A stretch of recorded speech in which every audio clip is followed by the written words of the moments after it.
And also, if I'm being real, watching that movie, that series, because it felt like a movie because I watched episode after episode back to back to back. The supporting friend, I want to say her name was Jenny. Jenny's character was so impactful and so important because Jenny had some of her own truths that needed to come to the light about her own situation. But I will say this, as a woman in a marriage, it made me look at marriage and what, like, really rediscover what a happy marriage looks like.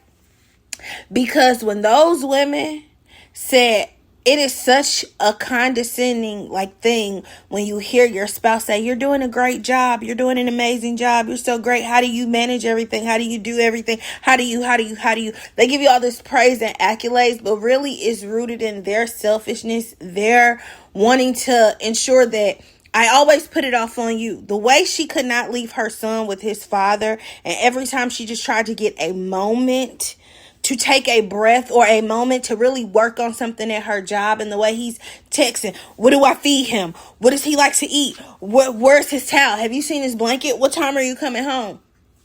My God, on today, it taught us about active parenting. You could tell who the active parents were when they knew their kids' favorite this, favorite that, not knowing this, not knowing that, not knowing who his friends are. But I'm going to be real with you. In Jenny's story, when we realized the peak of her what was going on in her marriage, one would assume infidelity, because if you always got something else to do that's not family related or for the, flow of the family to ensure we all running on one accord, you automatically think it's infidelity. But sometimes it's not even infidelity. Sometimes it's just people's own selfishness. Sometimes it's just people simply being selfish. And I think that being the reason was something I was just like, oh, that bastard. Yeah, it had me on tens. Do you hear me? Even Peter's siblings, that lore. Imagine thinking you did something to your brother when you was younger, whole time it wasn't you.